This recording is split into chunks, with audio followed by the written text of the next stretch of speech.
Hello, everyone, and welcome to Weymouth, Massachusetts, just outside Boston, for our continued coverage of the 2019 CARA Cup, a celebration of sport, heritage, and friendship between the New England Free Jacks of Major League Rugby and the storied provinces of Ireland, Connacht, Leinster, Munster, and tonight's opponent from Northern Ireland, Ulster. I'm Matt McCarthy of Rugby Wrap-Up with two-time USA Rugby Coach of the Year Stephen Lewis and longtime broadcaster John Broker. Thanks, Matt. Great to be here. Ulster, tough game on Wednesday night against Connacht. They're looking for their first win of this CARA Cup, and they've made some changes to their side. In the forwards, take a look for number 2, Zach McCall. He's active. He is energetic. You'll see him carry the ball a lot, and he is exciting. Graham Curtis at number 9 has switched in from the wing, scored 2 tries on Wednesday night. Watch for him. He is an electric player. In the backs, Bruce Houston at number 10 is going to be the man charged with keeping the offense and defense moving. This is going to be an important part of the game. And Owen Hughes at fullback, number 15. He really has fast feet. If he can get free, he didn't do it so well on Wednesday. If he can get free, watch out. Stephen, how about our hometown Free Jacks? Yep, only one change to the starting 15 this week for the Free Jacks from their last outing against Connacht. And that's one Boston Irish Wolfhounds veteran, Owen Collins, replacing another the injured Peter Lupton. Key players for the Free Jacks up front, it's the same starting pack. They'll be looking for an improved performance, particularly the front row, who struggled somewhat against Connacht. In the backs, face of the franchise, tag leader at number 10 is always a key man for them. In addition, you have a dual threat on the wings of Steve Dazzo and Christian Adams. Both are powerful and aggressive athletes. That's right, and charged with officiating tonight are Talal Chaudhry of Toronto and Alan Nunes, a local product out of Pawtucket, and of course our friend Pierce Mara out of Fairfield. Talal Chaudhry, they call him Mo. He's from Ontario. He's a very good referee. Refereed a couple games, the America's Rugby Championship, a number of national teams there. He's bringing great experience to this game. He's going to really keep things under wraps here tonight. All right, Stephen, final thoughts before we kick this thing off. Any final thoughts before we kick off? Nope, looking forward to it. Free Jacks. This is outing number 2 in their 4-game Voyage of Discovery. All right.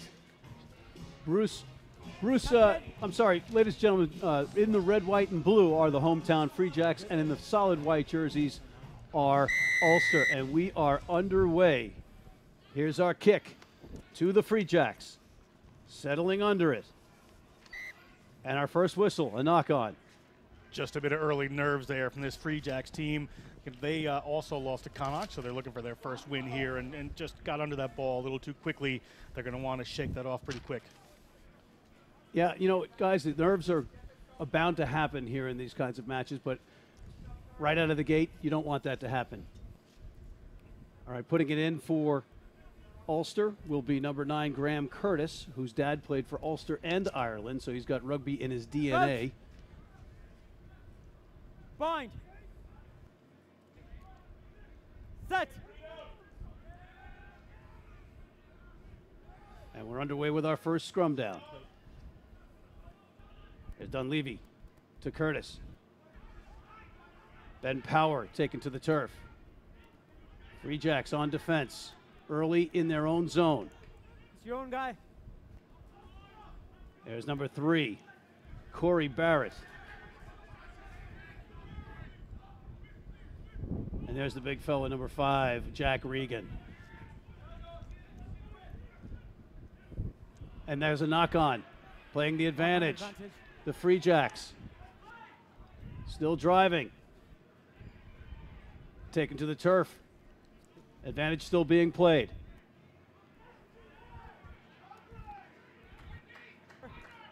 There's Steve Hinshaw, the Dartmouth product. Tag leader, the captain, holding it, corralling a tough pass, taking it to turf. Keeping it alive. There's Thompson, a little kick with house money. Nobody has it yet, and it's taken by Ulster, so the advantage was over. Again, number 5, Jack Regan. There's number 13, Jack Owens.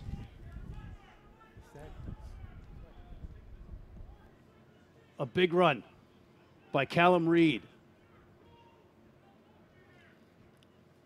A miss by Harajali. And Ulster on attack. Bruce Houston, who was spoken very highly of by Mossy Lawler, the coach of Connacht A. There's number 7, David McCann, looking for some space, but the Free Jacks solid on defense so far. A big hit. There's the blindside flanker and captain Marcus Ray. Tackle! Tackle! Number 10, Bruce Houston testing the defense. Nothing there. And again with another carry yet, Jack Regan. And a penalty awarded. 4 blue. Yeah, reasonable defensive set there for the Free Jacks. They came out. It's all about line speed at this point in the game, the ability to get off your mark and get into the opposition faces. They were reasonable. They kept a defensive shape, and they probably went there 8, 9, 10 phases before conceding that penalty. And John, Tony Papura, I believe, is taking a knee. Yeah, it looks like Tony Purpura is down, the number 1 for the Free Jacks. Tony, University of Maine graduate. He has played several times for the United States national team, the Eagles, and Tony is a key part of this Free Jack side. So if he has to come off the field, it's going to be a bit of a challenge. Take another look at it here. Ball comes in. Gets pushed back out there to the big man, Jack Regan. And the players are just not rolling away from the ball. You see the Free Jacks players in red, white, and blue. They're just not moving, and that's what caused the penalty. You know, the other night when Ulster played Connacht, they had a tough time in the front row, and they're without 2 of their starting props as a result. But we're back to live action, and they are moving without a problem right now. There's number 15, the speedster, Owen Hughes, plays for Ireland Sevens in the scrum cap. Penalty advantage. Number 13, Jack Owens, who is a large man, taken to the turf. Nice tackle by the Free Jacks. And they are still pressing. It's got to be weary if you are on defense this long. But there's a iffy pass, handled though by Ulster. They still control it and charge forward. Back up, back up. Free Jacks on their heels a little bit, going short side. Advantage, high tackle. You have Graham it. Curtis. You have it. Leave him, leave him. Here's Zach McCall, whose brother Kyle plays for Ulster. On the senior side, that is. And here's Jack Regan again with another carry. And he is driven back. And just, you know, a series of penalties there from the Free Jacks team. They're trying to front up defensively and really push Ulster back. But if they keep this penalties come up, you know, particularly inside of their own zone, near their own try line, they might get a yellow card. There could be some serious sanctions coming out, as we do have a substitution coming in. It looks like Purpura is off, and Simon Corsul is on. Yeah, Courcoul is the new acquisition from the Austin Elite, Steve. Yes, indeed. French national. He's played some age grade rugby for France, I believe, U19, U20, and some D2 stuff, Federal D2 stuff in France, playing with Austin Elite. And I believe, I think they ran into some issues with the number of foreigners they had. So in terms of getting some game time, he was released to play with the Free Jacks. Well, as we await the next play, we have a beautiful sight. We have a good crowd, the sun's shining on them, no snow, a clear night in the Boston area. You can't argue with that, guys. All right, as we wait, there's a good shot of head coach Josh Smith.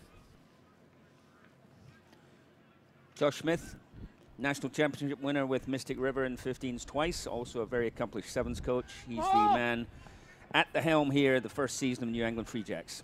All right, and Ulster off the lineup driving, forward. A lot of bodies, pushing, shoving. Ripping the ball out is Graham Curtis. He's got he's got Ben Power, I beg your pardon. Free Jacks holding steady in defense, though. They're being asked a lot of questions and answering them. There's number 5, Jack Regan again. The big fella takes it to the turf. Here's a little attempt at a squib pass, broken up by Harajali. And there's a whistle. Offside. Offside's the call this time. Previous infractions were for not rolling away the ruck. This is a different offense, but it is the third penalty in a row. And as you say, that could lead the referee to consider additional punishment, shall we say, if there's a 4th or a 5th in short order. Steve, what would your choice be as a coach right here? You're on the road. Go for posts? I would go for both, but it's interesting to say because you haven't been able to establish whether either side scrum is dominant. Obviously, they feel comfortable that they're going to be competent here and get clean ball, give them something to do. And the Free Jack scrum did have a bit of trouble against Connacht last weekend, so Ulster may have seen that film and decided they're going to test them out right here. So this is an interesting opportunity for them to take the bigger points home rather than just going for the penalty kick. And they have been moving steadily downfield. All right, and here's our scrum down. Crouch. Fine.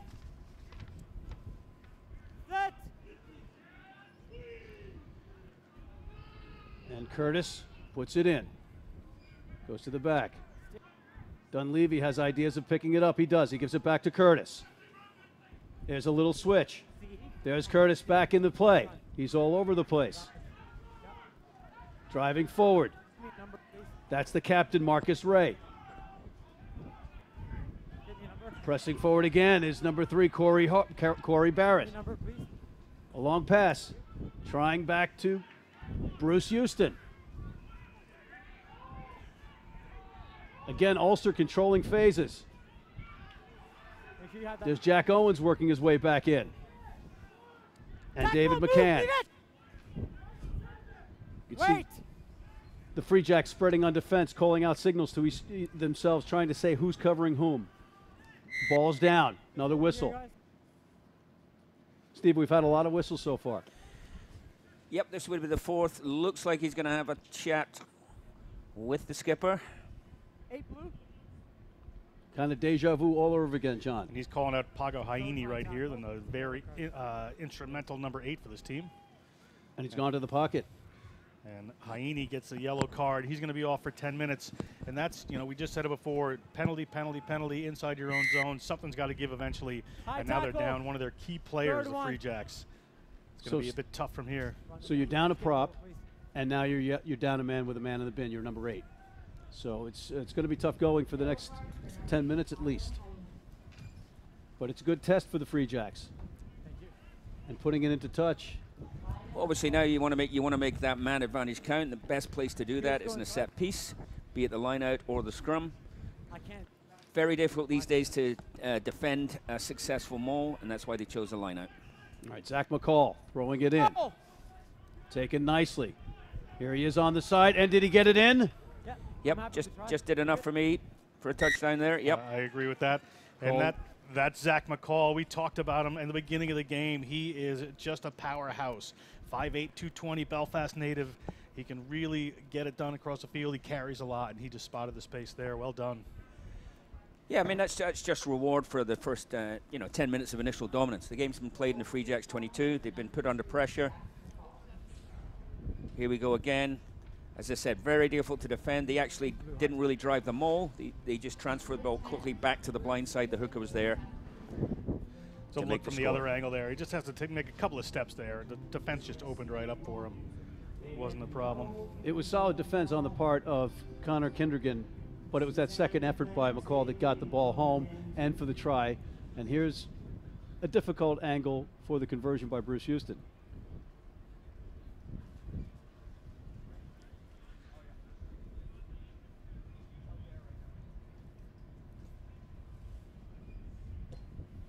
And it's not going to get there, so the little slice back in. I was premature in my prediction there, but he didn't make it. So we're at 5-0 in favor of the visitors from Ulster. What have you seen so far, Steve? Well, as I say, we've had the game has been played almost entirely in the Free Jacks 22.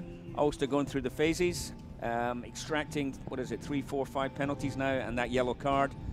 So they got to be happy with that start. Free Jacks, they need to move up the field. You need to get a foothold in the game somehow, one way or another.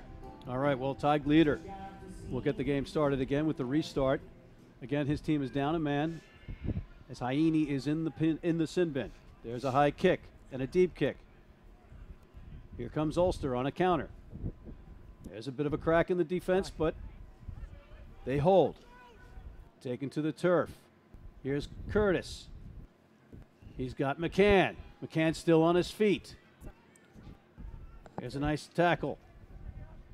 Looks like it was Owen Collins. Leave it! Leave it! Let's see if the Free Jacks can actually keep them pinned, and there's a kick. Charging it. His leader gives it to Christian Adams. His first touch of the game. Takes it to turf, the AIC graduate. Vota sets the platform, and now the Free Jacks and Korkul are on attack. Let's see if they can put something together. There's a big fella running full, ramming it. Here's leader with a little kick. Sees a gap. It finds the turf. Houston answers and kicks it into touch. Not quite. And played by Ulster. He gets his own kick. Little faffing about there by the Free Jacks. Hands on the deck first. Hands on the deck first. You're off your feet. And a penalty, and he's off his feet, Steve. It was indeed. Taylor 2 kicks, really. One from tag leader was somewhat speculative over the back, didn't really connect. Houston also didn't make touch, but got a fortunate bounce, got the ball back. Another Ulster penalty. John, as a forward, when those kicks don't make it, what are you thinking in your head? You're thinking it should have made it. You really want him to hit it where he's supposed to hit it, so you can have that break and everything gets slowed down just a bit. Sorry, the ball just actually flew into our broadcast booth and hit me as I was talking. As you were doubting the kick, right. I know, take your time. So that was another look at it there. And what happened was that, the player just had his hands, the Free Jacks player just had his hands over, was not supporting his weight. So he was supporting his weight off the ground, and that's a penalty. So the Ulster's going to get another shot here. All right, ball goes long in the line out and stolen by the Free Jacks. There's Owen Collins. But the ball gets away. Knock on first. And we'll take the first knock on by Ulster, and the ball will be to the Free Jacks. Collins, the brother of the fullback. We have two Collins brothers out here, Owen and Danny, both Boston College High products. Both played with the Boston Irish Wolfhounds, now playing with this Free Jack side. And I think it's interesting that Owen was basically retired but came back for the opportunity to play with his younger brother by about 10 years difference. And here he is banging it out in the center, and he's a tough player. It's not like he's hiding at fullback or anything. Not that fullbacks hide.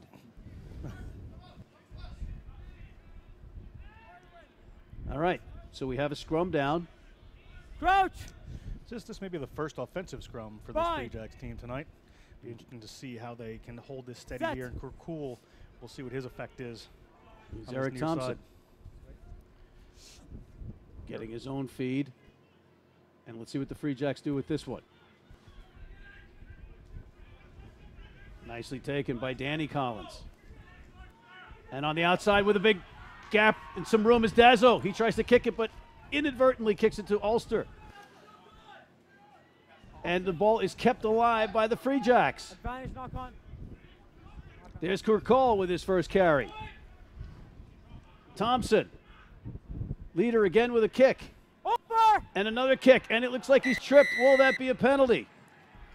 Yes, it is, Stephen. Penalty given. Contact may have been incidental, may have not, but the referee has made his mind up. It was not incidental. Leader was pushed down. Penalty Free Jacks. Good work by the Free Jacks there. Steve Dazzo thought he had a clear line and went to kick, but I think his boot just slipped off the turf and kick didn't go where he wanted it to, but they were able to recover and move that ball through. That won't be on his personal highlights reel, let's put it that way. Yeah, Leader is limping a little bit. He's a little bit ginger, aside from his head. But is he going to go for? He's going to go for the posts, I imagine. Here, guys. T is out. Yep, you would be correct. All That's right. Karima Fifi, assistant coach there, handing tag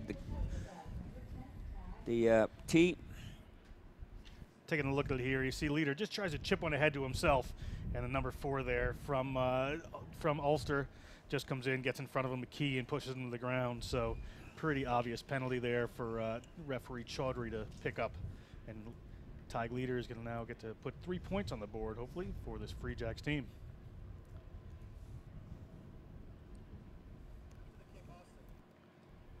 And he does.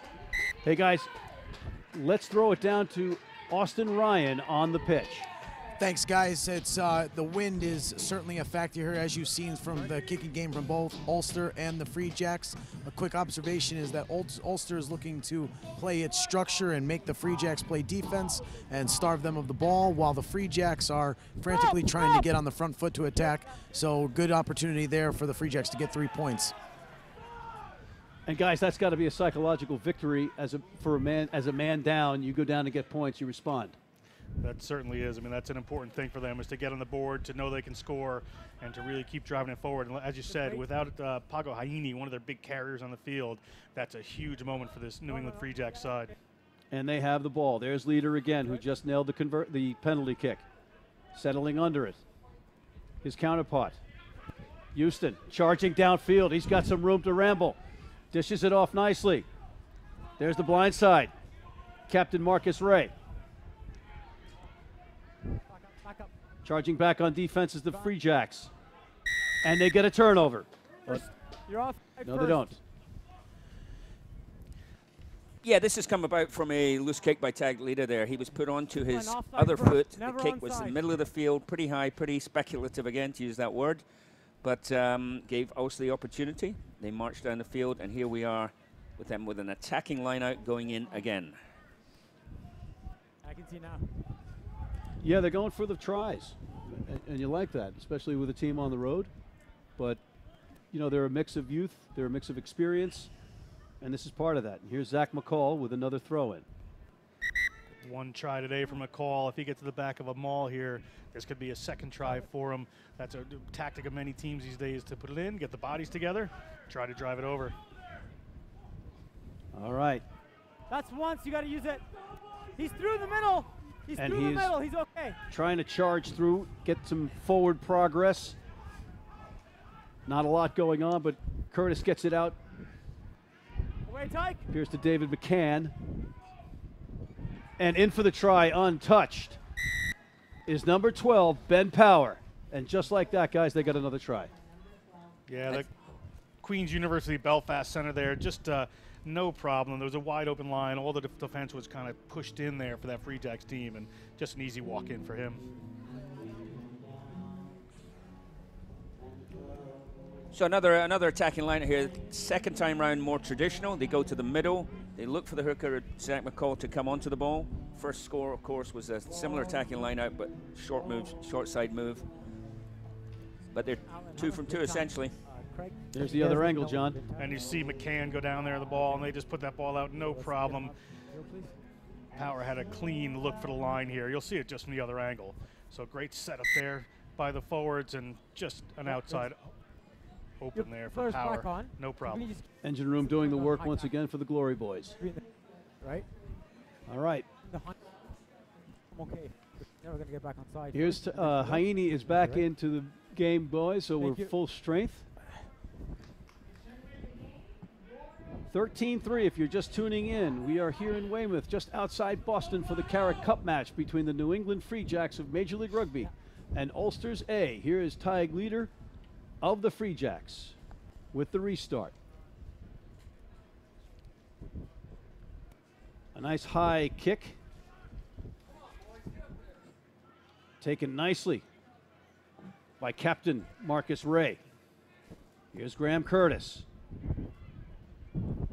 And here's Hughes, the Ireland Sevens player with the scrum cap. No, not on the ball. Not getting anywhere really, with a good defense from the Free Jacks. Away!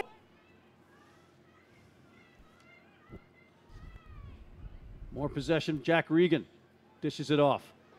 And a big run here. In the middle, though, is Connor McKendrigan, who basically slows the play down and gets the turnover for the Free Jacks. Just leave it now. You've lost it. You know you've lost that rock. You've lost that rock. And they have indeed turned it over. A very, very good play defensively by the Free Jacks. A little bit of energy. Leader again kicking the ball in the air. Steve, do you like that choice? Not in the air! Yep, this is a better kick. Higher, contestable. Good chase from Christian Adams. That's much more like it. You move up the field 40 yards. Better kick, better kick chase. All right, and they are... That ball was there. That ball was there for the taking for the Free Jacks. They may not have succeeded, however. It was. And the Ulster will maintain possession. Looks like the Free Jacks just knocked that one on the contact there. Somebody a little errant hand. You saw John Kokinda in there. John Kokinda, by the way, just a father for the third time Thursday, out playing a professional rugby game on Saturday. It's Jake. He's had 2 daughters. He's now got a son, Jake Kokinda. Congratulations to him and wife Erin and the family. Here's the replay, Steve, of the turnover. You know what you're talking about? Yeah. Thank you. Yeah, Thebes just got his hand on the ball. It wasn't actually a turnover in the ruck. Ball bounced back. Steve Dazzle collected. The Free Jacks went from there. All right, and we are back to our scrum down. Crouch. 12-3 in favor Bind. of Ulster. Graham Curtis Set. awaits the put in. Free Jacks set on defense. No, 9, get back. Thompson coming in a little early and told to get back by the referee. But charging forward. Again, Harajali on the tackle. Here's the Irish sevens player, Hughes, keeping the ball in play. Backwards. It was not a knock on, it was backwards. So play continues. Ulster 7, ruck, 7. trying to find a crack in the Free Jacks defense. They do not. Grab him And by it's a the neck. penalty and a turnover Grab him by the to neck. the Free Jacks, John. Dangerous on you. Good work by the Free Jacks there to force that penalty. So they're going to get to move this ball 5. downfield, 5. get a little bit better field position and attack from there. Well done by the Free Jacks. We've seen some fight back. There has been no giving up on the part of the Free Jacks, and you like to see that, specifically after they had the rough start with a man in the bin and a prop down. Here's the replay on the penalty. Here's your defensive guys. That was John Kopkinder right there, man on the spot. He is an active player. He gets around that field, and he just forces that penalty as the players from Ulster just don't release that ball as they were supposed to. Yeah, he gets around for a guy that just had his third child on Thursday. No, 7 out. He didn't have the child. He didn't. Yeah, He he's out, didn't. he's out. But if we didn't mention his wife, he says he was going to be in trouble. Anyway, So congratulations on that. 5 on the legs. here's Thompson. Wisely not passing the ball. Here's Dazzo, the Dartmouth football player. Leader with another kick attempt, and he's got Christian Adams on the outside. It goes into touch. Oh, maybe a nice play there to get it off the foot of the Ulster player. And we're coming back for the penalty. So they were playing the advantage. So that was a free play, really. There was a penalty advantage there from referee Chaudhry. So tag leader took the opportunity, saw Christian Adams on the wing, Red. and just tried to put one up for him, and knew if he didn't get that ball, because it's always tough to bring those down, they'd come back and have the penalty just about 20 meters out. Playing with house money, so to speak. All right, the Free Jacks with an opportunity here.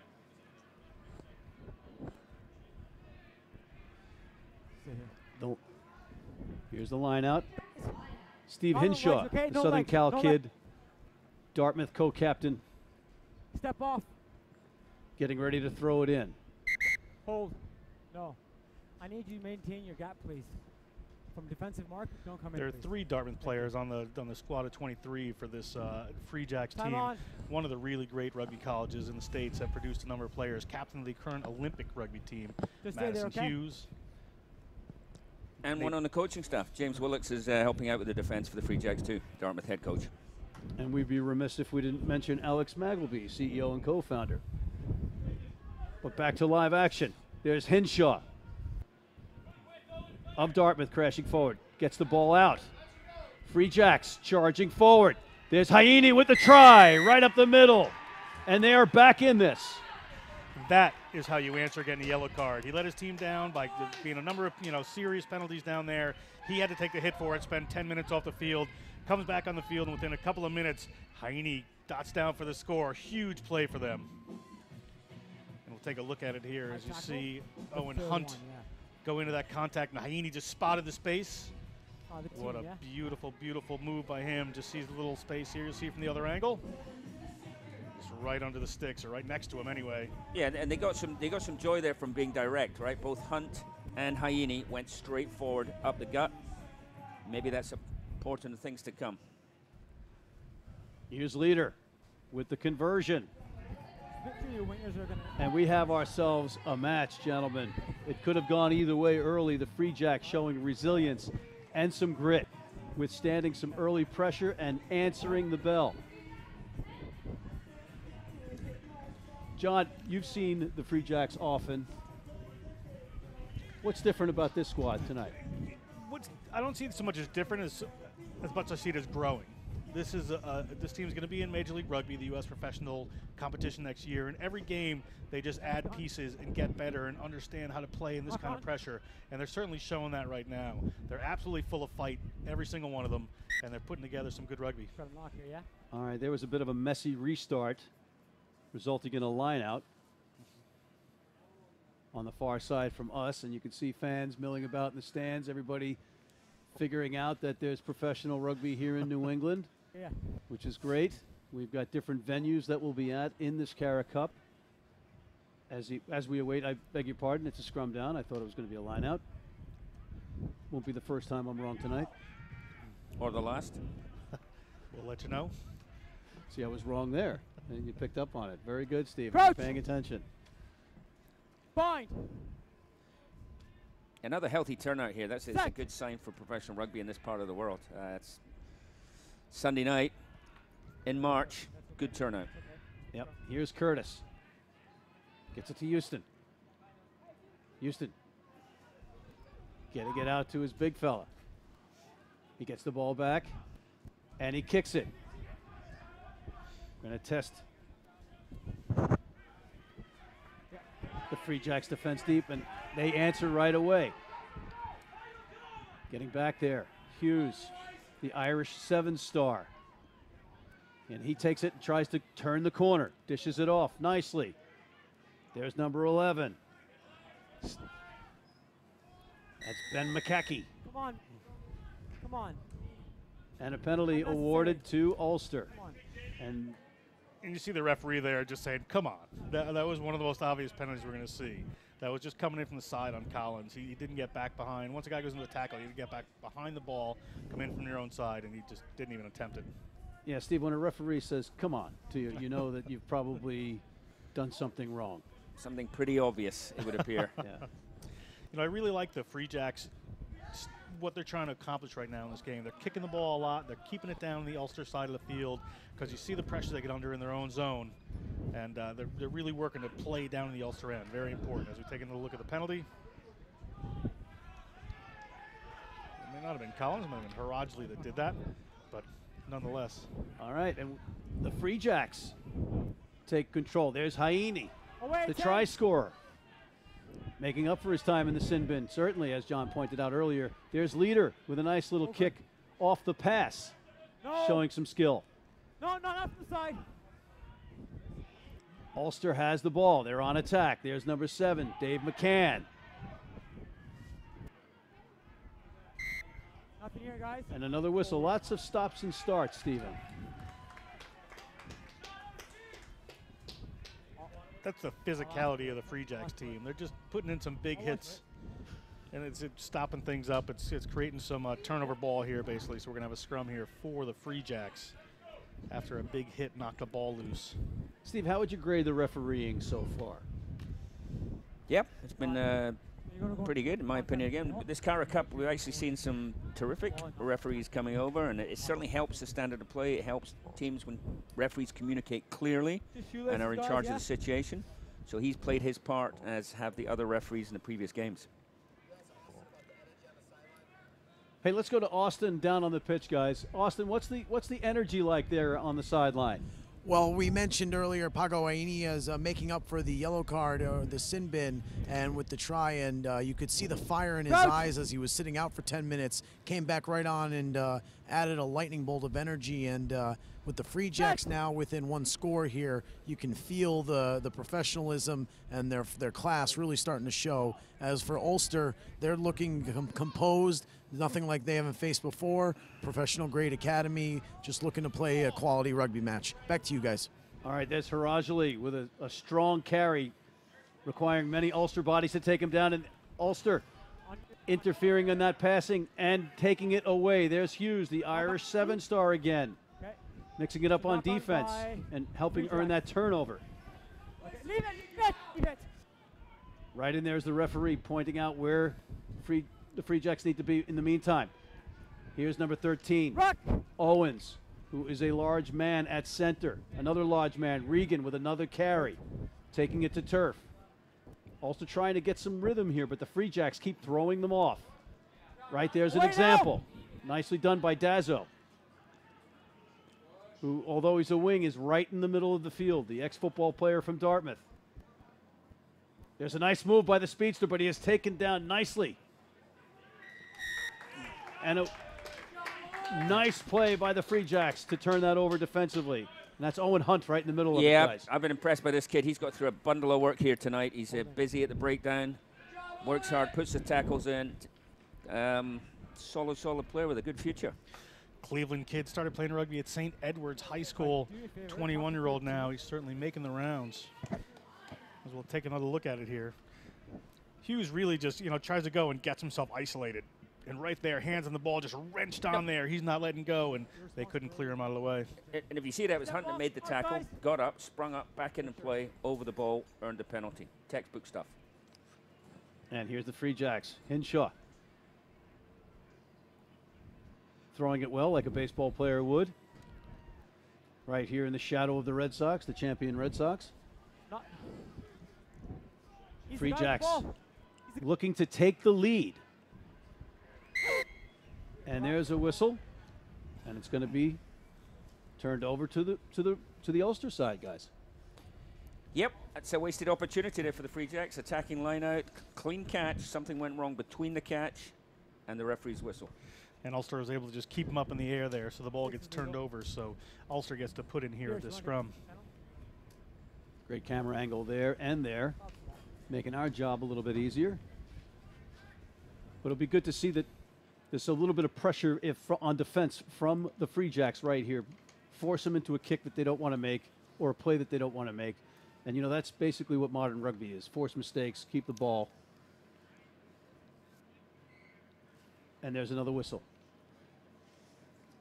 Are we getting into that territory of yellows by accrued calls that we had in our first match? Not at the scrum, I wouldn't say. I think things are just, we haven't had that many scrums so far in the game, and they've all gone down pretty much just because of the high pressure there and, the sheer weight of the set of forwards on both sides. But referee Chaudhry, you saw him come around the other side there. He just wants to make sure everybody's doing everything legally. The props are square. The props are binding straight. You see the arms there. He just wants to make sure that they're going to be able to keep the game flowing because very few people want to just sit around and watch scrums all day. Keep it up. Well, there are some people that love that kind of stuff. Very few. With Brian Sheehy. All right, there's Ulster trying to get out of their end, and there's a big run by number 13, Jack Owens. He's got some room. Oh, a good stick on defense by the Free Jacks. That was Danny Collins. And here's the speedster from Ireland. Hughes trying to find some space. He's corralled and claimed by the Free Jacks. But Ulster still with the ball. There's McCann taken to the turf by Thompson. Back up. Free Jacks now back fully on defense, being told to get back by the referee. Here's Houston. He's got Reed. Oh, a ball slapped out of the hands of Reed, perhaps, but maintained by Ulster. There's Hughes getting stuck with a big hit by Conor Kendrigan. Tackle, patience. Ulster pressing, but the Free Jacks showing their moxie on defense. Tackle here. Their physicality was lauded by Mossy Lawler, the coach of Connacht Day. Here's Hughes, who's hit hard by Christian Adams, the AIC graduate. Ulster maintaining possession, though, and driving forward. Here's Curtis. He finds McKee on the fly. Bota with the tackle for the Free Jacks. Rolling away, throwing it from his back to Callum Reed. Callum Reed taken to the turf. Lots of tired bodies out there right now. There's the number 8 from Donegal, Dunleavy. Had a try against Connacht the other night. Houston finding Hughes. Owen Hunt in the mix again. Roll away. And it's going to be a penalty. 3 blue. Steve, we've got another penalty and another whistle. Yep, not rolling away. But to your point about, when a referee gets trigger happy with the cards, it's really consistent or persistent infringements for one particular infraction, or it's a series of penalties in short order, particularly in attacking area. Those are the two reasons they typically go. We haven't quite got that this time around. And that one was on Dolph Bota. the South African tight head for this Free Jack side.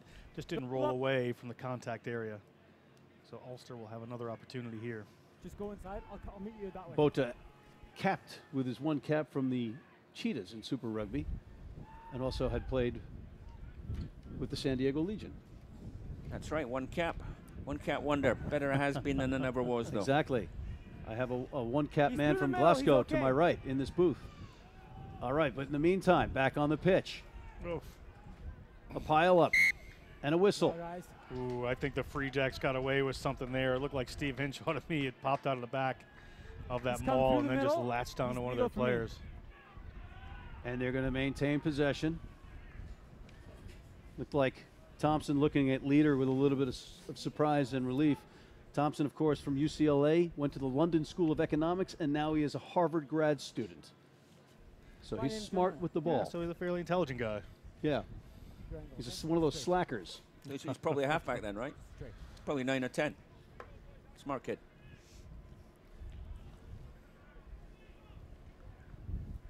There's a little silence following that remark, but you can guess what position Steve played. All right, let's see what the Fine. Free Jacks can do in their own end. It's important that they Set. maintain possession here, John. You don't want to lose the ball. You want to control it. Don't try to do anything too fancy. Their scrums have been really solid in this game. They look very good, does this Free Jack side. In the set piece, there's their mistake. And there's a collision and a loose ball, and suddenly right back the other way is Jack Owens. Exactly what we didn't want to happen for the Free Jacks happened. Stephen. Yep, well, unfortunately, when you're pegged on your line like that, you have to have an exit strategy, okay? So it's either a clearance kick or it's a good, strong, hard carry, and then a clearance kick. Unfortunately, as we'll see from the replay here, the carry was strong enough, but didn't retain possession. Ball went loose. Ulster capitalized. So that's really, actually, it's poor play from the Free Jacks, inability to clear their own lines. Crucial time right before halftime, unfortunately. Owen, just a big solid boy there. 6'2", 207, the 23-year-old. He's played once for the senior side at Ulster. Yeah, and before the start of this match, we had a number of lineup changes because of some injuries, and so, you know, they're on the road, so they can't just pick up the phone and call Londonderry or anybody to come, hey, can we get a guy? So they're overseas, so they're down Ulster to 20 men on their match day roster, and Jack Owens, basically before the kickoff, was at 17 positions, right? He's a versatile player.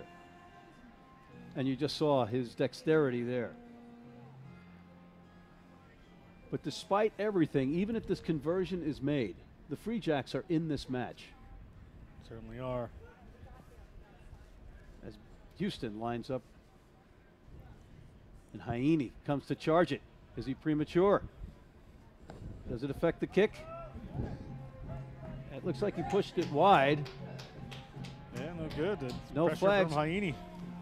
Pago Heine, you got to yellow card him more often, I suppose. Or maybe Josh Smith, the head coach, has to figure out a way to get him to play that way without the yellow. Yeah, I don't think he'd want more yellow cards, but Yeah. he certainly loves seeing him play that way. Maybe Josh just shows the yellow on the side. All right. Waving the cheese, it's called. Waving the cheese. Waving the cheese. Fromage. I knew you were going to say For that. Coco. That's what happens when you travel on trains a long time together. All right, here's Leader. And the Free Jacks right in this at 17-10. They're only down by a try. Stop! You're in front! Stop! You can hear pretty much across the globe that they were in front of the kicker. You can't be in front of the kicker, folks. Yeah, yeah. Chaudhry Tough. certainly communicates well It's with all that. fine. All right, there's Graham. Curtis. Free Jacks could use a turnover here. Here's a kick from Houston, but it's the halftime. It's going to be the Hooter guys. So we're at the half, and I believe we're going to throw down to Austin. Nope, not yet, but okay. We'll have Austin Ryan in a second, but quick thoughts, John. Good first half for the Free Jacks there. They really fronted up and did some great work. You know, they're going to go into halftime pretty pleased and knowing that they are still in this contest. Steve, if you're in the locker room and you're Josh Smith, what do you say? Well, he'd be disappointed they conceded that score there just before the whistle. It was 12-10. Just at that point, their scrum's been fine. Their kick chase needs to be a little bit better. But they're in this game, as you said. It's one score only, 17-10. Conversely, on the other side of the ball, if you're Willie Anderson or Kieran Reed, what do you say? Let's skip that. We're going to toss to Austin Ryan with Coach Josh Smith. Thanks, guys. I'm sideline with head coach Josh Smith. Coach, your thoughts on the first half?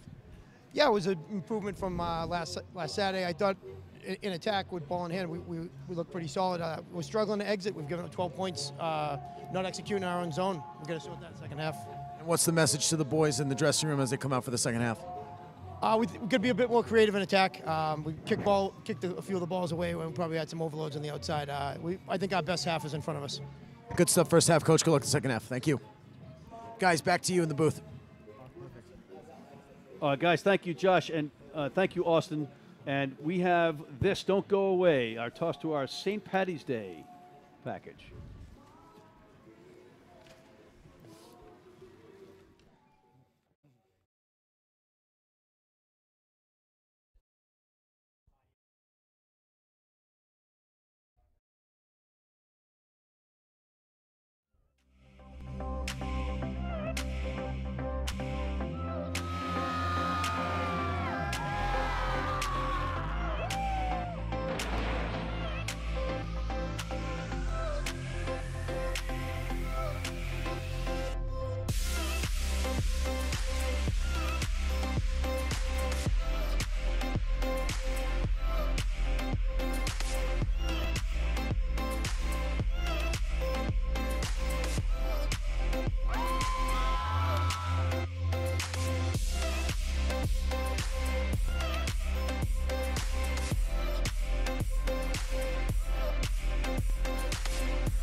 Can you find, are we on? Are we on camera for this or no? Hey, everybody, we're back. John and Steve, before we get into our look at the first half, Steve, MLR scores out of town. Yeah, Major League Rugby, 3 games this week. Thursday night saw Houston get a win, 29-27 over the Utah Warriors. They needed that. Only the second one this season for them. Next game was in New Orleans, where Austin, winless this season, unfortunately conceded a last-minute try, went down 35-31 to New Orleans. And then the final game of the day was today, earlier on at MCU Park in Brooklyn, where Rugby United New York came out on top, 31-19 over the Glendale Raptors. Big games there. All right, guys, let's get to the first half. John, some of the points that you saw. So, you know, Ulster was able to put a lot of really good pressure on the Free Jacks early on. They spent a lot of time inside the 22, and they drew a lot of penalties. They really made a statement at the beginning. But the Free Jacks, credit to them, they held them off. You know, they had a great defensive stand, some big tackles, some big hits in there through that, and they really tried to play the ball down the Ulster end. And Steve, the Free Jacks have to be happy with the score right now. Well, you know, they conceded an early score and they conceded a late score, but the middle 20 minutes of the half was even Stevens, right? Both sides. So you're right. As we said, one score in it. This game's all to play for 40 minutes, and as head coach Josh Smith said, hopefully their best half is ahead of them. You know, you lose your starting loose head prop, you have your 8-man in the bin, and you come back and you potentially could be leading at this point. You know, I think you bring in Simon Korkul, though, came in for Tony Purpura, and you saw how stable those scrums were. The Free Jacks, they had a lot of trouble against the Connacht Eagles last weekend, and they are holding that scrum down with Bolta and Korkul against a very good Ulster pack. I wonder how Bolta's French is at this point. I mean, you don't know when you get these new players what their language capabilities are. You know, it's interesting, but there's always just the language of rugby, Steve. The universal language, yeah. And scrummaging, it's more about grunting than talking, right? Yeah. And he's been playing in, he was playing in Austin for a bit, so he's got to have a bit of English skills there. But Well, he yeah, had a the French language coach. of scrums is no problem. Yeah. So he's, so he's doing pretty well. But also, this Free Jacks team is recognizing that they need to play in that Ulster end of the field. They're kicking the ball down there. Tig Leader's doing a great job finding some space, not kicking it right to these players, and they're putting good pressure with their wings. They're putting really good pressure from Dazzo, really good pressure from Christian Adams back on that the players back there. Owen Hughes has got no room to run for Ulster. Yeah, I mean, there's 2 points to the kicking game, right? There's the kicking game, how accurate's the kick, and then how good is the kick chase. You know, a good kick chase makes a bad kick okay, makes an okay kick good, and makes a good kick really good. Yeah, and the kicks, them being good, they've allowed the Free Jacks to play down that on the field, and that's where their tries come from, are pushing Ulster back in their own zone and hitting from there. So it's been pretty impressive. Good strategy, in my opinion. So, Steve, you're happy with Leader's kick selection so far? Yeah, selection. I mean, I don't think they're as accurate as they could be. I don't think the quality of kicking's been that great. But hopefully we'll see slight improvements and more accuracy in the second half. All right. Speaking of professional rugby, and we also segue into Test rugby and the Rugby World Cup. And we have a great piece for folks. Don't go away. Check this out.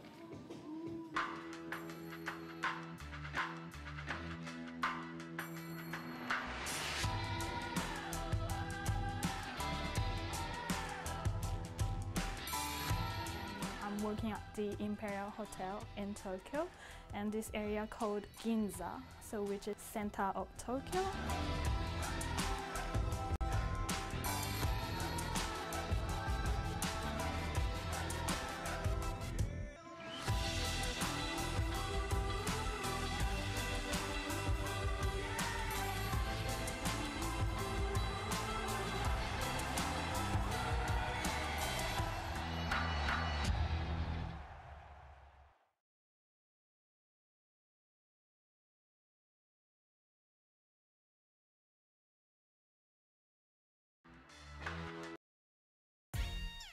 Hey everybody, it is 2019, and in 2018, Next Level Rugby was all over the country and the world, bringing you coverage of our sport up close and personal.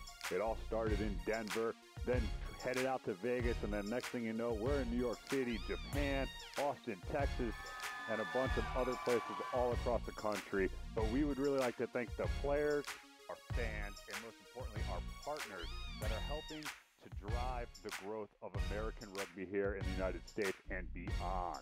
So let's just take a look at some of the shots that, we really loved and fell in love with, and, what made 2018 a special year is going to make 2019 even better. We're looking forward to what 2019 brings, and stay tuned, and remember, every day is a rugby day.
Hey, welcome back, everybody.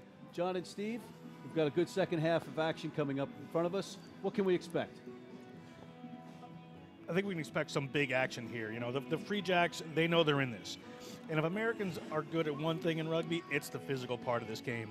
I would come out here and I would have the Pago Hyenas, I would have the Steve Dazzos, I would have the Christian Adams running hard, Harajli, big hard runner. Just poke holes in these guys, come at them very physical, and try to run them down. Steve, we haven't heard those names much tonight, perhaps because of the defense or the strategy of Ulster. keep the ball away from the physical players. No, really, I don't think that's the case. I think the Free Jacks just need to get the ball in hand. And as you said, they got some reward. They got some joy when they were direct. That's how that try was scored. I think there's a little more creativity required from the Free Jacks. If you look at the Ulster backline defense, I think it's pretty narrow. I think there's opportunities wide, which is where the Free Jacks' strength. But the Free Jacks haven't got any rhythm. They haven't been able to get any tempo yet. It's not like they've got 3, 4, 5, 6 phases and they can start to manipulate and move people around. It's been very stop-start from the Free Jacks. Yeah, but you maybe test the 7-star, Hughes, right? Who's the slightest guy on the field, perhaps? He's one of the smaller guys in the field, and they have kicked to him a couple times, and he hasn't been able, I talked to him at the beginning of the game, he hasn't been able to get free. If he can get clear, he's a great runner, but they've done a good job of containing them and trying to hit him, so I keep it over there. But conversely, for Ulster, a lot of these players are looking for top team contracts. A lot of these players want to play with their top team, and I haven't seen anybody raise their hand yet. I haven't seen a style of play raise their hand. So I would imagine the message to them is really to come out there and play their game and put together some phases and really use the skill that should be pretty high with these guys. Yeah, I mean, if I'm the Ulster coaching staff, as Willie Anderson, Kieran Campbell, I mean, I wouldn't be too happy with just being 1 score up at this stage. They'll be looking for a bit more effort and a bit more accuracy from their players. 17-10 up at the half. I wouldn't be too confident. You mentioned Willie Anderson. Willie Anderson, famous Irish player, famous captain. Dungannon, played against? I played against him. Dungannon native. He got but 27 caps for Ireland. Was most famous for his response to the New Zealand, the All Blacks haka, when he led a combative Irish team right up nose to nose. With the war cry from the All Blacks. The teams are coming out of the shed, guys. John? Another factor in this half is going to be the benches, right? So you have a reserve bench. You have players who are going to finish off the game. Ulster's had some injuries during the week, so their bench is a little thin. They don't have the first choice players they want. The Free Jacks have some good players on the bench to come out and keep running this team as the time goes on, because fitness is definitely an issue. All right, guys, we're going to go to Austin down on the pitch. Austin. Thanks, guys. I'm sideline here with team manager of the Ulster A, Michael Black. Black, Coach, your reflection on the first half. Yeah, in this stiff breeze, I thought the guys managed the game really well. Got off to a good start, and then getting that second try just at the end of the yellow card period. But it just shows us how dangerous Free Jacks are, that they got a good entry and scored very, very quickly after that. But it was important for us to get points on the board again just before half time. So we've got the breeze now, but it'll not be an easy task. Thank you, Coach. Good luck in the second half. All right, thanks, Back to Austin. you guys. Thank you, Austin. And we are back with our second half. Here's Leader, Tig Leader, to get us started. There's the kick, and it's hit backwards, and let's see if Ulster gets it or the Free Jacks get it. And it's an original knock-on, goes and a penalty, Stephen, awarded to Ulster. No, not sure what that was for. I mean, it was tapped back by the Free Jacks into a play. To me, it's just a knock-on. It's not a penalty. Did it go 10? It went 10. I didn't see what happened there. He said it was knocked back, and then we didn't quite hear what he said. He called number 3 for being offside. Okay. I think a rare mistake from the referee there. All right. We'll sort that out later after the match with the referee in the referee's tent. I'm talking to our friend from Toronto, Mr. Chowdhury. Anyway, back to live action. Stolen by the Free Jacks, and there's Hunt with a big steal and a ramble. And just like that, the Free Jacks have the ball back. There's the big, losing it is Kindrigan, and you don't see that often from him. He is a very good player and maybe a bit anxious to try to make something happen in the meantime. Here's Ulster turning it around. And there's the speedster, but a bad pass to him doesn't get it done. There's number 11. And McGockey. There's Dunleavy from Donegal, charging forward. An attempt at a choke tackle, not working by Connor Kindrigan. I beg your pardon, I had his number wrong before.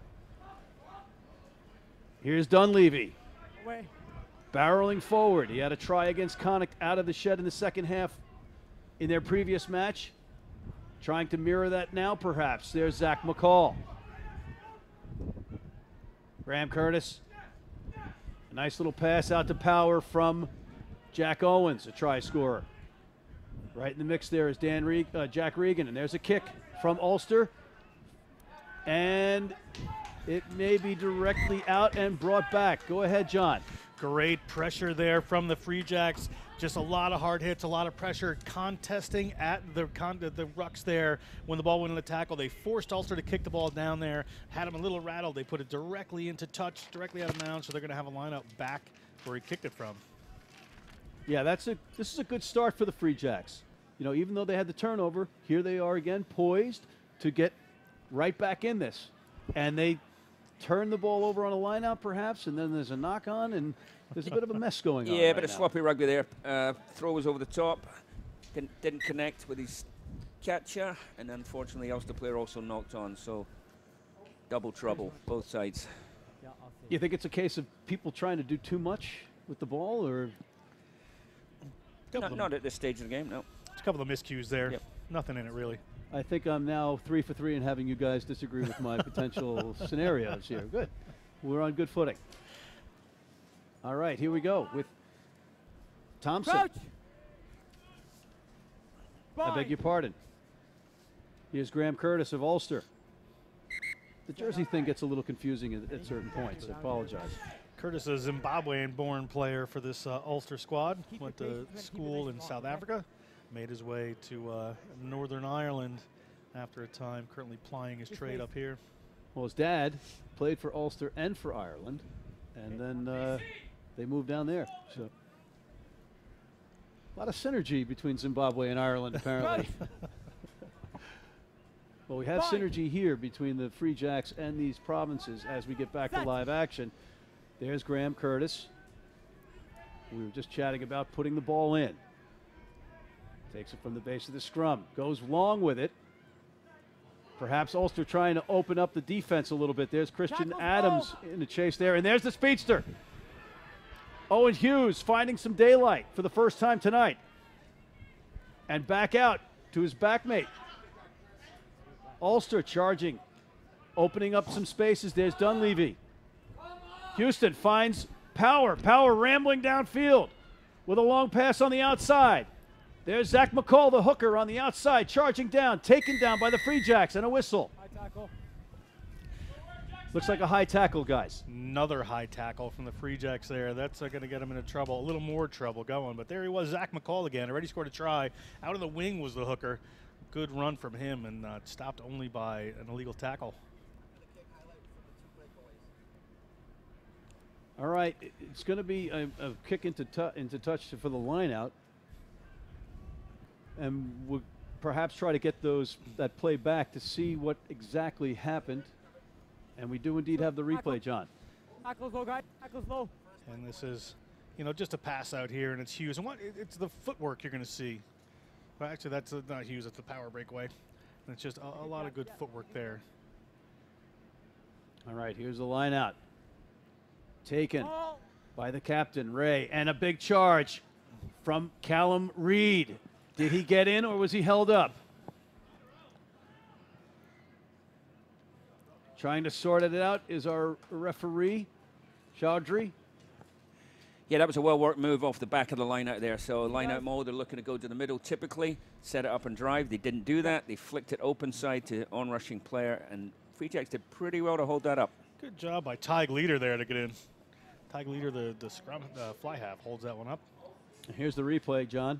We'll take a look at it here. You see Leader, number 10 there, able to get underneath the ball with one of his teammates. I can't exactly see who that is, but they're able to shut that down. I think it might have been Dazzo. I'm not sure. It was either Dazzo or Collins.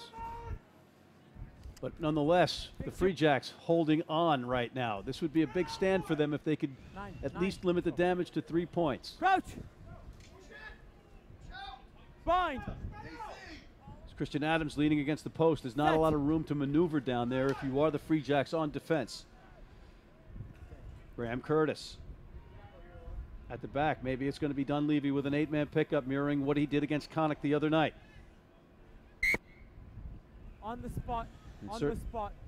Again, another nice, solid scrum there from the Free Jacks. Ulster was really looking to drive that over and looking to take a psychological blow, a psychological hammer to this Free Jacks scrum. And they weren't able to get away with it. Free Jacks held pretty solid. They're going to reset this. And credit to Josh Smith and co. for getting their new prop, Corcole, integrated and having them have this kind of relationship so far in the front row. It's not easy making that adjustment. Take it, ice. All right, let's see what happens here. This is a big stand, perhaps, by the Free Jacks.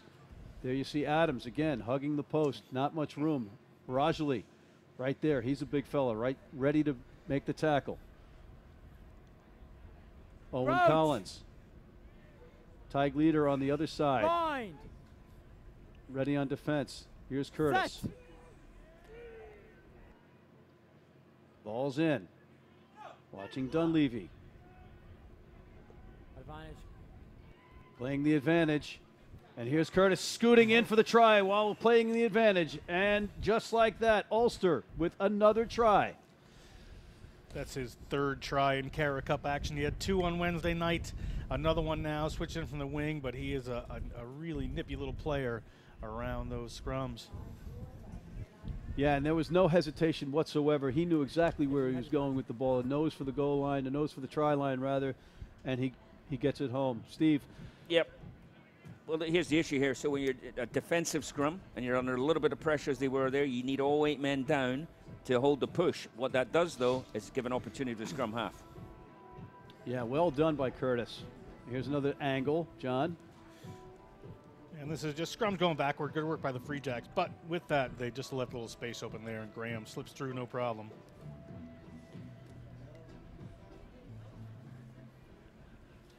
This is a big conversion attempt here. And again, the wind is a little bit deceiving down on the pitch as Houston lines it up.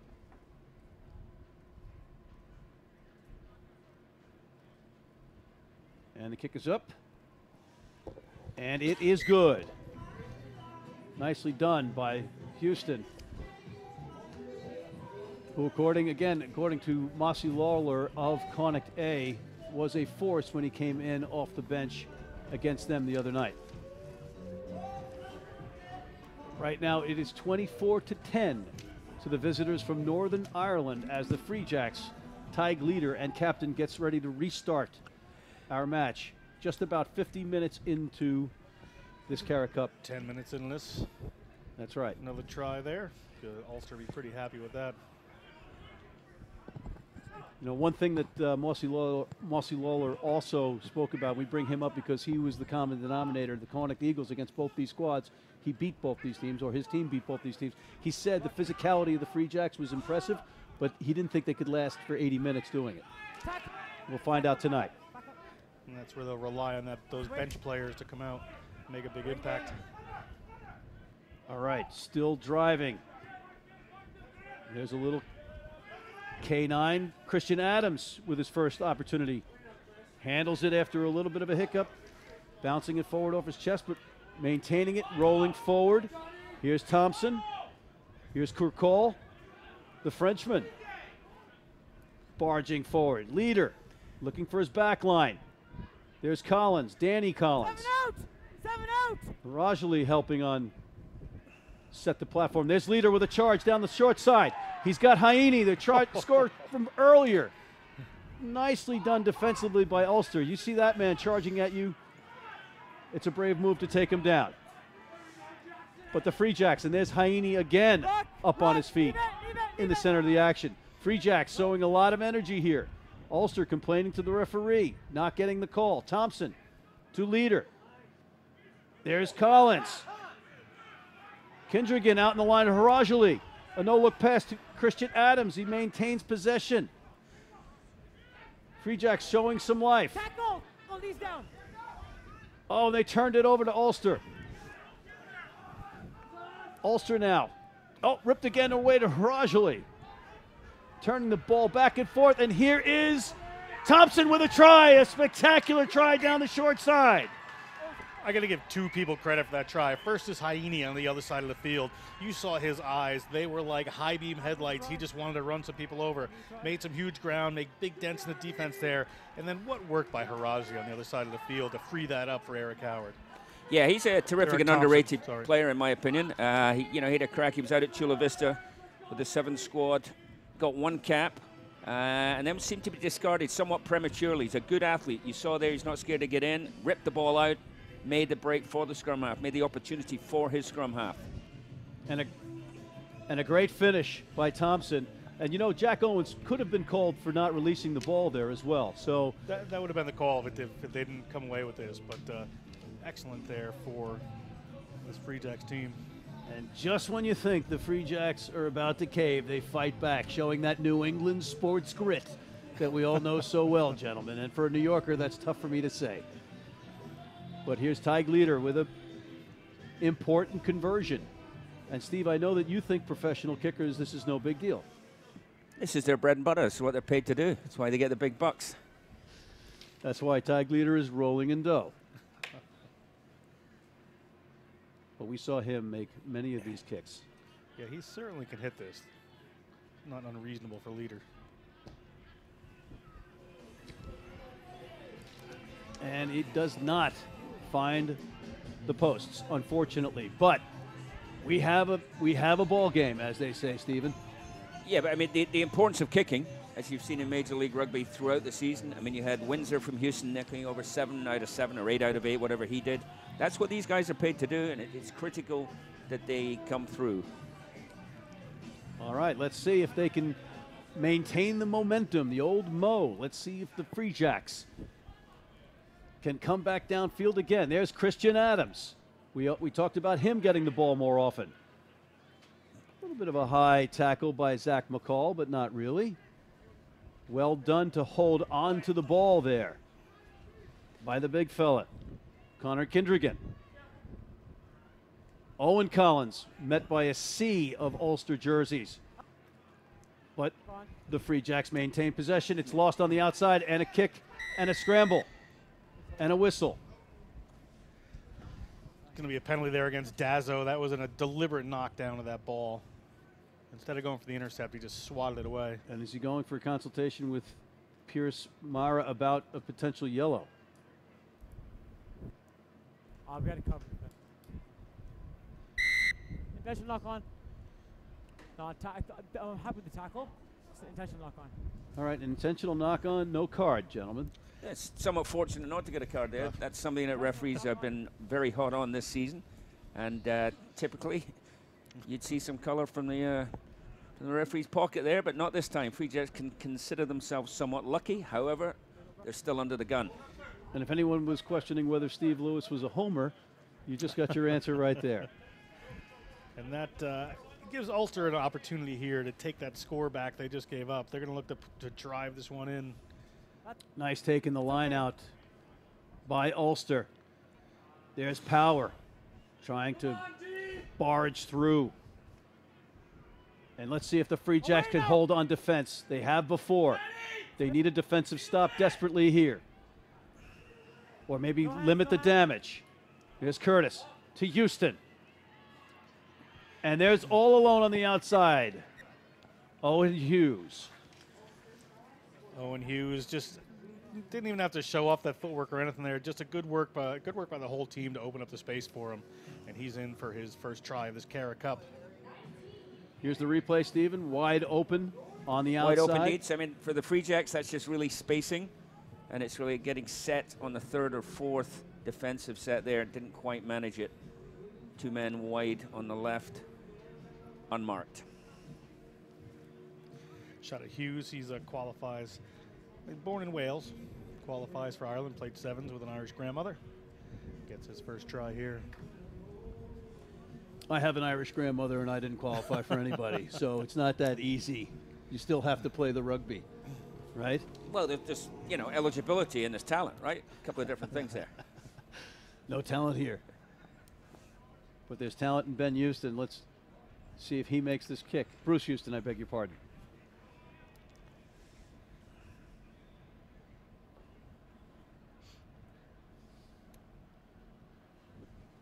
And the kick is good. So, up against it now with the time becoming a factor, but by no means out of this. They've shown resiliency all night long in this match. So let's see what Josh Smith and co can engineer with their troops, the Free Jacks, on a great night for rugby. You know, it's the weather gods have smiled down upon this entire tournament. You know, CARA means friends, Stephen. I think you have an Aunt CARA. Is that correct? No. You don't have an Aunt Cara. I have a cousin. Your cousin Cara. We've got to get the notes. I've got a different memo. Here's Leader having a conversation with our referee. Time on. I think we've got a substitute coming in. Is that what's going on here? Not sure. All right.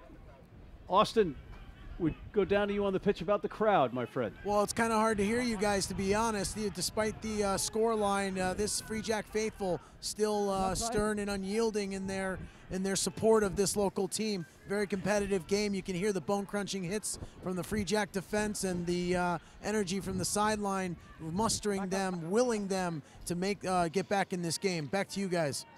Yeah, Stephen, we have a substitution. Yes, we did. We have Pago Haini, who had a very direct and very effective game thus far, has gone off on around about the 60-minute mark just before it, replaced by Aaron Cummings. Offside. Aaron Cummings out of Davenport. He actually had a useful appearance last week. Same kind of thing, came on for the final 20, plenty of energy, plenty of gas in his motor, as it were. He got around the field and was very effective. We look to see more tonight. Very different players, though. You look at Heine's a big, powerful ball runner, and you got a more elusive and fast, and really just working his way around the pitch there, incoming. So it's going to be interesting to see how that change affects this Free Jacks team. That was the replay of Dunleavy charging down the kick as the teams prepare for the line-out. Here's Hinshaw with the throw-in and another whistle. Yep, another miscue at the set piece here. That's disappointing. Disappointing for the Free Jacks. You get in position, you've got to execute your set piece so you can play off it. They didn't do that. Coughed it up.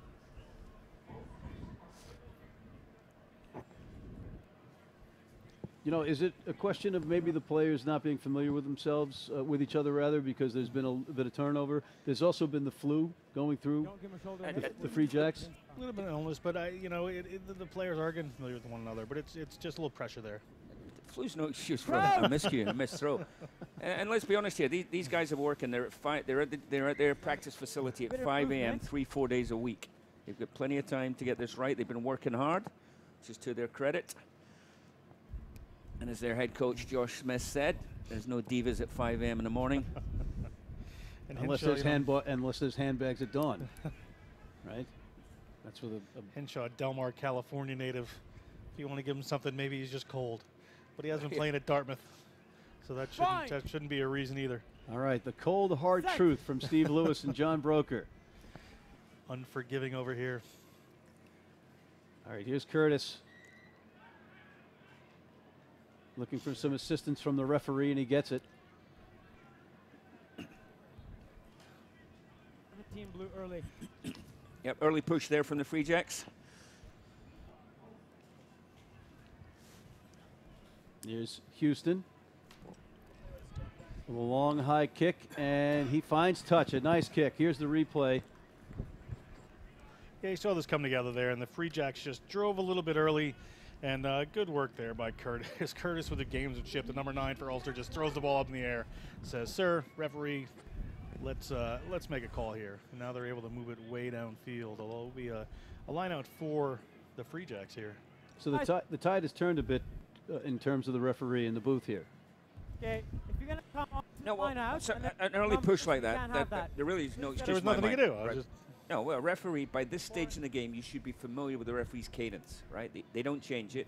You should know what it is. There's no real excuse for pushing early. Valid point. Hinshaw. Thebes. Leader puts the ball up. Testing Hughes. The ball finds the ground rather, and here it comes Ulster on attack. There's number 13.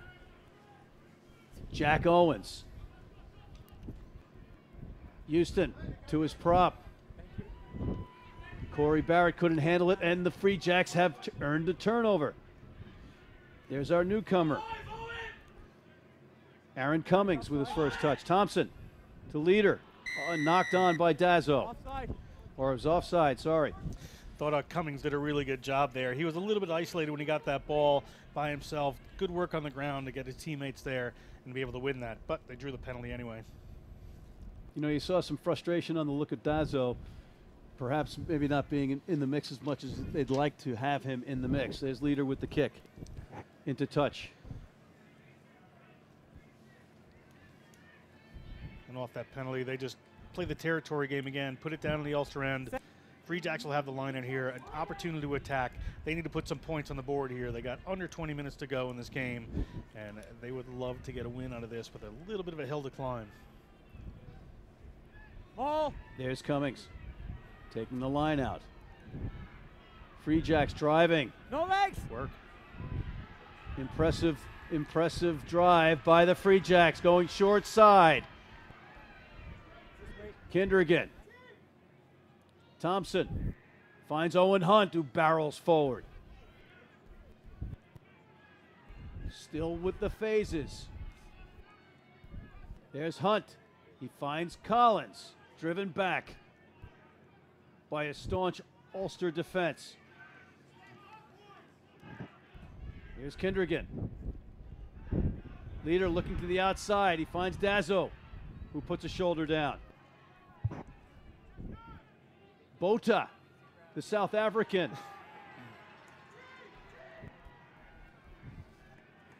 But Ulster on defense. Did they turn it over? No, it's still in possession. There's Kurkal. I beg your pardon. That was Hinshaw. Owen Hunt.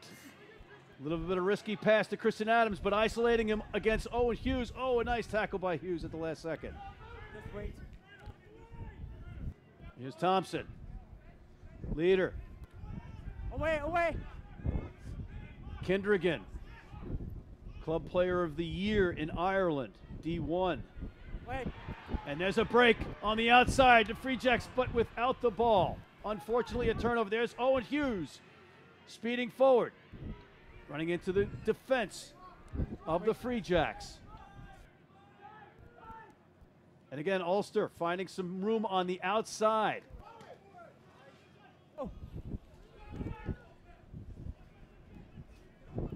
Christian Adams on defense.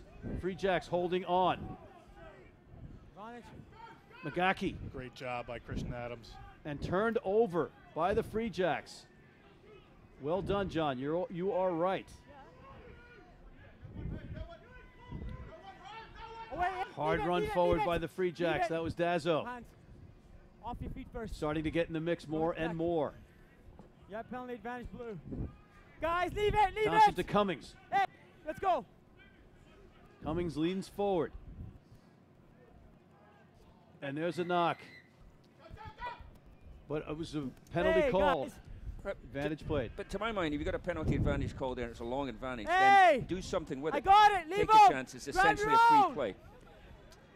As Things these getting guys alluded to before, this is what we call swinging the handbags. Just a couple of teams taking umbrage. Leave him! Leave him! Leave him! Grab your own! Grab your own! Grab your own! We're not far from where the Bruins play. This looks a little bit like a Grab hockey scrum. I was just thinking a Bruins reference might be apropos. Gloves on or off? That was gloves on. Just a bit of push and shove there. A little rake of the face. Go back 10, please. Yeah, it's a little unfortunate, and senior players really need to get involved sooner and calm that thing 10, down. Guys. Go back 10. I got to think there may be some Time's trouble off. there Get the water for on, guys. Aaron Cummings. Go back 10. Free Jacks flankers seem to be in the heart of that. And Get came the in water late. on. You know, I would like. No substitution, please. Yeah, no substitutions. I'll tell you guys what I've seen is two players rubbing shoulders. We're throwing to Austin on the pitch right now. Blue. Just back 10, please. Yeah, I'll tuck in. Last 5 to 10 minutes of play, you can really hear the Free Jack crowd willing their team down in the attacking zone of the Ulster end. And you know, for those of us at home, this kind of stuff well controlled by the referees on the field to just take a quick timeout, water break, calm the tensions, and return the focus from extracurriculars back to rugby. Boys, back to you. John. I just want to bring something about what we saw before. You know, before that little push and shove there was Christian Adams just did an amazing job. So the initial penalty was was done talking here. I'll come back to that in just a second. Holding on. And lengthy conversation with the referees right now. Blue coming in as third man in. We don't want that. Okay, thanks guys. Captain. Okay, so The initial penalty was for holding on. It's a good turnover. He was on his feet. He maintained possession, okay? Advantage for holding on. We had an incident here where guys come in and grabbing each other. We don't want that. 17 blue has come in and he's pushed. All right. We can't have that in rugby because that's what starts off the whole thing. No punches has been. Just give me 1 second. Just give me 1 second. 17 blue was the first person that came in as a third man in, and that's what kicked everything off. I haven't seen any punches land or anything. You need to take it back to your team and make really good. 5 minutes in. Let's. We're gonna reverse the penalty against blue for 17 coming in as third man in. Thanks, guys. And to go back to what I was saying, that's a shame. Kirkul there gets gets penalized. He's going to stay on the field. It's not going to be a problem there. But Christian Adams has done an amazing job, and this is what you learn in sevens. This is what some good seven coaches that might be in the booth with us right now teach. Makes a big open field tackle, gets to his feet, turns over that ball, forces the player to commit a penalty. It was a great move by Adams and a great opportunity for the Free Jacks, but just a little overheated there. Gets Kirkul, and Ulster is going to have the penalty. All right, penalty reversed. We had a substitute in for Ulster. We'll try to catch up on the rest of them, but it looks like Brad Looney is running in, number 20. Yeah, so that series of play there, so essentially Free Jacks won the penalty. It was a penalty advantage, but with one of their players, Aaron Cummings, coming in, third man in, the penalty was reversed. Cummings somewhat fortunate to stay on the field. That would have been a yellow in my book. All right, and for the Free Jacks, we have number 20, Ronan McCusker coming in. And also, we have a newcomer on the field. Quentin. Stuff writes itself, folks. Quentin Craig, Newcomer. Just let me know when you're it's ready. actually his last name. McCusker, interesting, Belfast-born, playing against his hometown boys here. It's okay. Keep moving. That's right, John.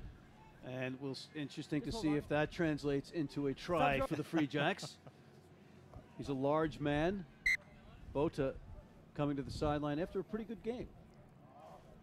No, you've lost that on your own. Leave it. You can hear the referee loud and clear telling us what's just transpired. But alone on the outside momentarily, but quickly claimed by the Free Jacks defense. There's number 20 mixing it up right away as he just came in the match, Looney. It's another turnover, though. Free Jacks have the ball, but they need to exit. Leave him. Leader directing his troops. This day. The Free Jacks holding onto possession. They need a clearance kick here. Kindrigan lending his support. It's pretty good patient work there by the Free Jacks, working the way infield, gives their fly half a better angle to clear. First scrum. So knock on. Knock on by Ulster will be a scrum down to the Free Jacks. A lot of chatting back and forth now with the referee and some of the players. A little too much? Always too much. The only person talking to the referee should be the captain. I do like, Chaudhry is communicative, and he will talk to these players and let them know what he wants and what he's expecting. He's done a good job of keeping the players aware. He's got good clarity to them of what they should be doing. So if they get penalized a lot of time, it's truly on them. No misunderstandings. And he is from Toronto, so he can probably take a handle on those hockey fights that might potentially break out here. That's coming on, guys. All right, some more substitutions. Right. We'll catch you up on those as we see them. Get a look at the new man, Quentin Newcomer, interesting, out of VCU. He played for Steamboat Springs out in Colorado. The Colorado Mountain League, I know it well. Vail, Aspen, Steamboat, and Breckenridge. And he's versatile enough at tight and loose, head prop. Number 23 is also in, gentlemen. Interestingly enough, people have spent some time with another well-known Eagles prop out there. Chris Bowman's a Steamboat native too. Steve, you want to tell us about Mr. Far Runakama? side down, we'll do it again. Yes, it did. It's celebrated sevens player. Vasily Runakama, well-known in these parts, has played for Bulldogs. He also played New Orleans last year in Major League Rugby. A very versatile player. Maybe getting a bit long in the tooth, but he can certainly fill in. And from a head coach's perspective, Josh Smith's perspective, he's useful because he can cover a lot of bases. And he has covered a lot of bases in just the teams that he's played with. He's also played with Mystic, the Hartford Wanderers, the Gentlemen of Aspen, the Glendale Raptors, and the Sacramento Lions. That's a pretty good list. And that's after he moved here from Fiji. Yeah, they play a little bit of rugby in Fiji, don't they? Well, they could use that Fijian flair right now. And there's Leader trying to take it out of his own end. Fending off would-be tacklers, but driven finally to the turf by Graham Curtis, who's had a good match tonight. There's Dazzo with an elbow. Charging forward. You know, you like to see this. There's still fire in the Free Jacks. They are not giving up. They're not going off easily or quietly into the night. There's a whistle. Looks like he just stepped into touch there. You see assistant referee Mara just has his hand up, so it's going to be Free Jack stepping into touch. It's going to Ulster line out. You know, we haven't seen that much tonight. You know, we've gotten the whistles, but we haven't seen somebody running into touch or tackled into touch. It's been, the ball's been in play quite a lot. It's certainly been an active and exciting game to watch. Still have 10 minutes to go. Please. Off the mark. Step off. Free Jacks, open up. Open up. Thank you. All right, here comes the line out. And the throw in. Taken nicely. That was Jack Regan, who's had a big match tonight. There he is again. Charging forward. He's a large man. There's Looney. He's barreling forward. Curtis out to McCann. McCann helped by Dunleavy. Let's go, D! Curtis getting right in the middle of that, but Harajali loses a battle with Curtis for the ball. Ulster maintaining possession. Here's Zach McCall to Looney, who just comes on the pitch and scores a try. Just like that, off the bench, number 20 comes in and scores a try. That's a pretty exciting moment for him. The Ballina Hinge player, he's no problem there. And again, it just, you know, the defense after a sustained bit of pressure from Ulster just opened up for somebody to just glide through. Well, that's what you're looking for from a sub, right? Bit of impact, bit of energy off the bench, and certainly provided by Mr. Looney there. Here's another angle. You see here, it just comes out, and Looney's very tight there. So it's just a little shift of the ball. Nobody's really accounting for him on the defensive side. And you see he'll just punch right through there with Cummings trying to take him down, but just a bit too late. You know, and he comes in, he brings a lot of energy there. You could see that he was not going to be tackled by one guy, not even maybe two. He smelled that try. And you know, Steve, you talked about it earlier. These guys are all trying to raise their hand and get noticed. It's not necessarily the score, the margin of the victory or the loss. It's about who put their hand up and gets noticed, because you're going to get a professional job. In the meantime, Houston bangs it through.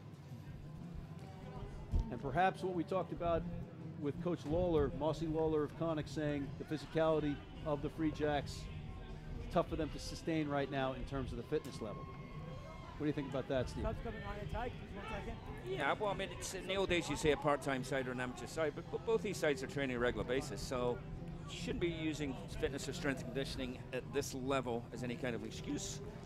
A couple of final substitutes, it looks like, here for the Free Jacks. Engelhardt on at scrum half for Thompson. Part of the Dartmouth crew. And you've got Finley coming in for Ulster, number 21. All right, so I guess we're going to have to start thinking about a man of the match at some point, gentlemen. So put that in your pipe and smoke it. In the meantime, we're back to live action. Tackle, tackle. Number 16, Clayton Milligan in at hooker. And there's Ty Gleeder. There's Danny Collins. We haven't heard his name much tonight. Charging forward. Back up. Just wait. Getting back. There's Engelberg. And there's your man, Steve. Diego Armando Macchiera has also come in at hooker. Mystic River player. Spent a season with Houston Sabercats last year in Major League Rugby. With a name that you'd think he may have been the author of 100 Years of Solitude. Or Love in the Time of Cholera. Exactly. In the meantime, Harajali, Dazzo. Leave it, no. Again, the Free Jacks not giving an inch. They're still pressing forward, not giving up, trying to fight back. Leader, Kindrigan. Let's go, boys! Let's go, boys! Engelbert, who grew up in Hong Kong, went to Dartmouth, basically for his sailing skills, putting one in the air. And there he is, almost collecting his kick. And there you see the danger from Rinakama. Spotted a little space in behind, got the boot to it, and nearly caught up with it with these boys. Could have been a good try there for the Free Jacks, but just a wrong bounce. You know, despite the score, this has been an entertaining match. Absolutely. You know, you've seen a lot of different things happen. You've seen some tough tight five work. You've seen some flair in the back line. There has been some sloppy play at times. How we doing? Absolutely. Yeah. It's certainly been entertaining, been back and forth. Both teams want to run. Nobody's just kicking the ball around and trying to slow them down. These teams have really wanted to put up a good fight. Here's a replay. Steve, your man's run. Yeah, so Diego here, he just shrugs off the first tackler. Looks like he's about to break free. Doesn't quite have the speed to get it. Gets held up, but certainly a good rumble coming off the bench. Time's back on. Originally from Queens, he went to Hunter College High School, that rugby hotbed. Then Northeastern, I believe, and has been up here in the Boston area. Certainly been a great player over the years, both 15s and 7s. Of course, will run with the Sabercats of the Major League Rugby. Here's Finley. I'm sorry, Charlie Clark in at scrum half. New guys, new front row.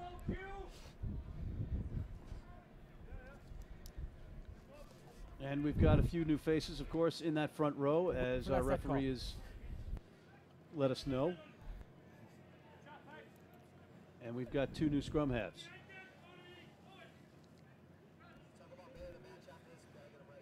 Bind. Gents, we're going to have to talk Set. about the man of the match again, because we're getting to that time. Far side's gone down. For the home team, I'm going to put a man in the hat. But Steve, who do you think about it? Yeah, well, I think for Ulster, Curtis and Power both had strong games, but I think our man of the match, for my vote on this occasion, would be Owen Hunt, blindside flanker for the Free Jacks. I think he gets through a lot of work. I've been very impressed by him. John, Very, very impressed. I am quickly becoming a fan of Owen Hunt. A big fan. He is, you know, I think there are times you don't even see him, but the coaches know where he is. He's doing a lot of hard work, and when you do see him, he's super effective and a lot of power. Set. I concur on Hunt. I might throw Jack Regan into the mix for Ulster, but I will defer to you two. In the meantime, we still have rugby to be played. And Ulster on the charge, and a big run right out of the gate there is number 9, Graham Curtis, and he passes it off. And on the outside with a little kick to himself is number 14, Mike Strong, and he has another try for Ulster, just like that, gentlemen. That was a terrific finish, and one of our candidates there, Curtis, with a super break up the right touchline. Into the winger's hand, a deft kick ahead, bounced nicely for him, finished well in the corner. That's great rugby from Ulster. Strong played scrum half in the last game against Connacht, and that's just scrum half to scrum half right there. A little move in behind, you see right there, nicely done. They haven't been successful with that at the back pass, but that time they had it, and you saw Curtis there gets it to Strong, and Strong just puts a little one to the toe here, and is able to slide through and get it. Great late try for this Ulster side. Now, I'm pretty sure that Curtis, as sneaky as he is, snuck into a different position because he's no longer playing scrum half. Could be. Here we go. We're back to live rugby, ladies and gentlemen, here in Weymouth, Massachusetts, just outside Boston, for the Major League Rugby New England Free Jacks in the CARA Cup against the provinces of Ireland. And it's been great so far, and we've got plenty more CARA Cup action ahead. So check out the Free Jacks online to find out more information. In the meantime, the conversion kick is up and no good. No good.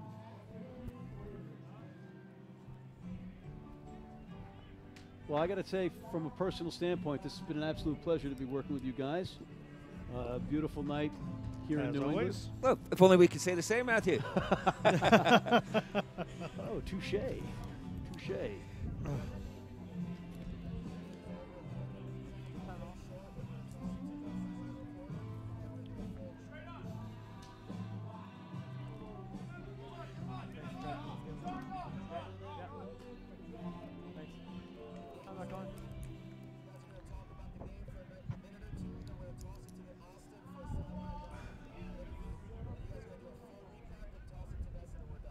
All right, gentlemen, here's leader with the restart. 43-15 is the score right now. Winding down in the final moments of the match, unofficially, of course. We don't know what the referee has, but there's another whistle. And it's going to be a knock-on. And ball awarded to the Free Jacks. Just about a minute and a half on the clock here, and the Free Jacks are going to get another opportunity. They will want to make Coach Josh Smith happy in a try to put one in here. Certainly not short of players. Yeah. Steve, one thing. Same thing, good. One thing for sure, though, this is a good litmus test for a team like the Free Jacks to see, you know, okay, how are we doing? Yeah, it's absolutely. It's all part of the process for them, and building a club, understanding what players they have and what players they don't have, where they need to fill gaps. All right, in the meantime, Ulster driving forward, turning the ball over, and still celebrating as they win the match. Luther standing up. Oh, sorry, a little confusion there. It seemed like it was the final whistle. No, it was a scrum penalty. Actually, Free Jacks' loose head was pinged for standing up, so it's an Ulster penalty. They're going to put the ball out. And you know what? You see that emotion. You see that victory, and you can tell these guys are playing for a job, right? The 79th minute, they got a big lead, and yet they're celebrating like that on a well-earned play. Anyway, there's a ball kicked into touch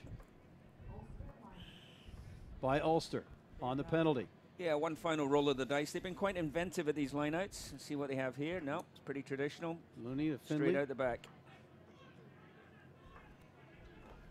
There's the captain. There's Finley out to Hughes. And a little bit forward perhaps on that pass, but it doesn't matter. It went off his hip. Hughes just push that a little forward. And that is it. 43-15, Ulster A over the New England Free Jacks in this CARA Cup match. John and Steve, we'll be right back in a moment, but we're going to throw first down to Austin Ryan with our man of the match, Owen Hunt.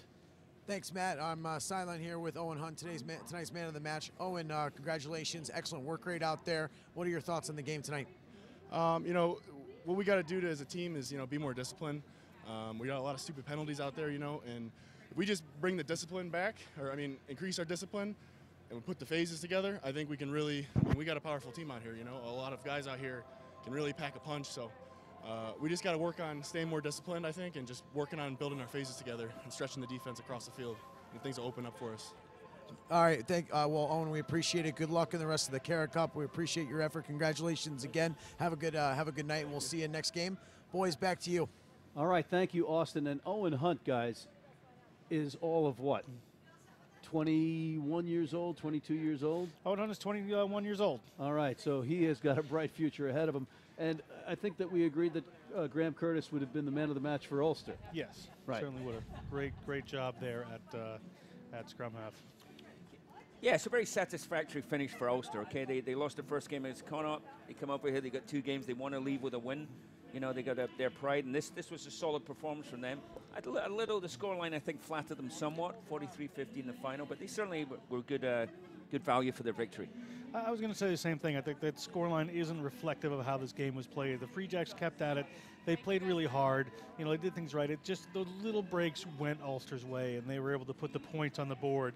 But it was certainly a hard-fought match, and, this Ulster team is going to feel it. Yeah, again, it's got to be a great experience for both sides, and both the provincial teams and the Free Jacks, because you got these guys coming over here to play in America, and you have the test against international players. But we are basically out of time here from Weymouth, Massachusetts, and we are going to keep it going, from what I'm told. What are some of the positives for Josh Smith and co? I think I see their game evolving, right? I think I see them, they've practiced together a lot, as we've talked about and Steve talked about. But, we see them just putting little new things in, being more comfortable with each other, the system's starting to work. I think there are a lot of positives. Big, powerful team, good runners, and, they're really starting to come off with what they're trying to do. And once it goes, you know, once it keeps going in that direction, this Free Jacks team is going to be certainly something to be reckoned with in Major League Rugby next year. All right, our next matchup, guys, is Munster coming into town. Munster Free Jacks. So that should be exciting. Anyway, we are out of time officially from Weymouth, just outside Boston, for this New England Free Jacks CARA Cup match with Ulster. We'll have more CARA Cup coverage coming to you soon. Matt McCarthy, Steve Lewis, and John Broker. We'll see you next time.